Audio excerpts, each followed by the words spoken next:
You also have far more power if you think of the game as poker, rather than any dice-based game in which chance comes into play. There is no chance involved here. We create it all. In poker, as in life, you're dealt a specific hand, and it's what you do with it that determines whether you win or lose. You can bluff, you can attempt to deduce another's hand by card counting, you can manipulate the other players by giving false tells. It's a game of skill, intuition, and experience. A fundamental part of enjoying any game is knowing what the rules are and what they are not. I strive to accurately assess my opponent's agenda, and I will bend, turn, mold, or adapt it to work for me, whilst never compromising the integrity of the game. And you can tell a lot about the way someone lives their life by watching how they play. Their commitment and their relationship to their own ability and self-confidence is reflected in the way they throw the dice, they hold their cards, move their avatar around the board, and most of all, their behavior when they win or lose.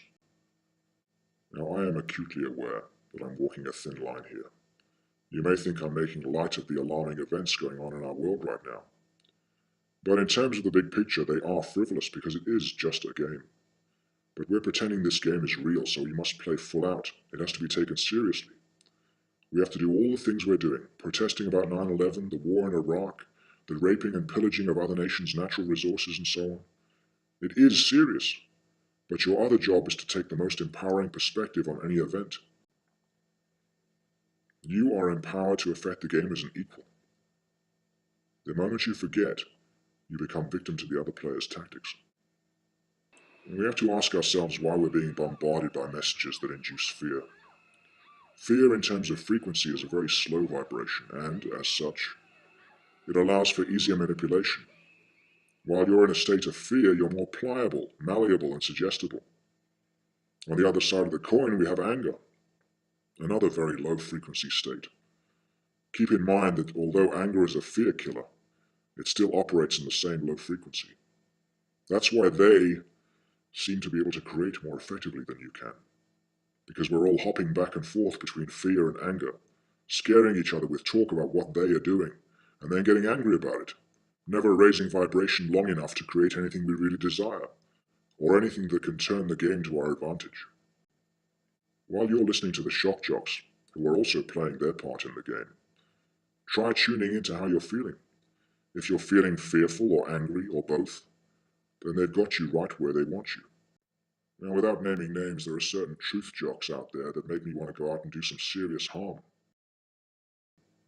I'll listen just long enough to get a sense of what's going on behind the curtain, and I'll let them play their part. Their part being to inform me of what the other players in the game are doing. But as soon as their emotional energy begins to affect mine and bring down my vibration, I leave. The truth jock's role in this game is to disillusion you. To disillusion you. To show you that you're living under an illusion, and to wake you up from it. To remove your rose-colored spectacles. To do that, he needs to scare you out of your apathy, using fear and anger as a motivator. It serves its purpose well, and those particular players have committed to vibrating at that low frequency for your benefit. But once you wake up, your job is to raise your vibration and start creating.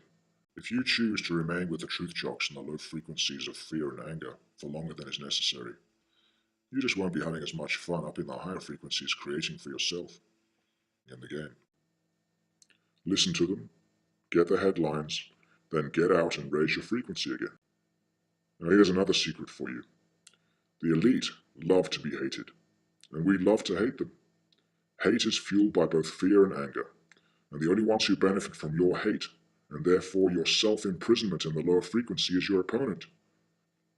The ones playing the part of the elite in this game may have forgotten it's a game themselves, but like the best method actors, they're playing full out, and they're committed to their performances for the sake of keeping the game interesting and exciting. They may be trying to kill us, but try this concept on for size. You cannot die, you are eternal. Think of it as a game of paintball. You may get splattered, but it just means you'll have to sit the rest of this game out and wait for the next one. Now, if you can't wrap your mind around the concept that you are an eternal being, then answer me this. If this is the only life you have, if this is all there is, do you really want to spend it being angry, fearful, and miserable all the time? Then why not try using your imagination? Remember what that is? The thing your parents, your teachers, your partners continually try to stop or stifle or change when they accuse you of daydreaming or wasting your life in fantasies or simply hoping for something better. It's your imagination. Reclaim it.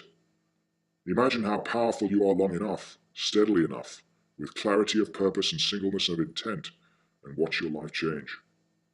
The road to empowerment doesn't mean controlling others, but rather choosing the thoughts that best affect how your own life unfolds. It's that simple. The road to empowerment is the most individual journey of a human life. You set the timetable for development. You choose the way you approach the challenges. You maintain your connection to the greater part of yourself. You do all this. Be constant. Be vigilant. Be committed to the course you set for yourself. If you need to gain clarity, then factor out everyone else's static. Factor out the peanut gallery and concentrate on what you desire to make of your life. Humans have a hunger to create more and better and different experiences all the time. It's the entire point of being alive. The difficulty comes because people are terrified to do it alone. The biggest fear most people ever have might be the realization that they are alone. We all die alone. We all suffer pain alone. No one can do either for us. Neither can anyone know exactly what you see with your eyes, or hear with your ears, or dream when you sleep, no matter how we strive to communicate those things through poetry, painting, music, or blogs. No one knows exactly what you feel and how you feel it, but you. To forestall embracing this state of aloneness, we join a church, or a political party, or an online forum, continually checking in on other people's opinions of us and measuring our power according to who wins the online flame war. We form wars against drugs, or porn, or Republicans, or the Tory party. We protest, we petition, we march, we do 10,000 things with 10,000 others, but rarely pause to give a moment's credit to the power of the individual. So why is that? Why do we feel so powerless alone? Why do we let our fear hold us down when history has repeatedly shown us that it's the individual, the lone voice in the wilderness who lets a pebble fall from his hand and starts the avalanche of change? You are alone.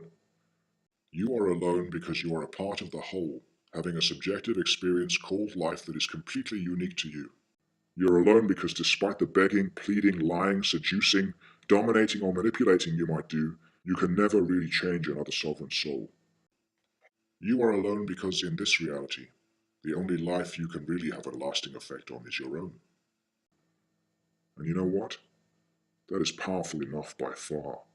You see, I now feel like I'm floating downstream, which is a hell of a lot easier than impersonating a salmon, and that's what I feel like I've been doing up to this point. Some burden has been lifted from my shoulders, and I know I've shifted my focus from a reality that manifests limitations to one that manifests freedoms. Change your thought about your powerlessness as just one person. It's only a belief, and a belief is just a thought we continue to think in a habitual manner. You have the power to change the belief, and if you think you don't, then you've already lost the game. You have a connection to the larger part of yourself that no one else can ever touch or violate or take away. It's there, feel it. Believe in yourself and you will become powerful in your own right. With every breath we draw, we're either constantly being born or repeatedly resisting change. Which one are you going to choose? The human we're hardest on in all the world, without exception, is ourselves. So give yourself permission to smile from time to time. Lighten up. Be easy. Float downstream. Try and have some fun. And if you take anything at all from this video, let it be this. I'm in it for the adventure. So I'll still be reporting, as usual, but at least now you know which perspective I'm looking at it from.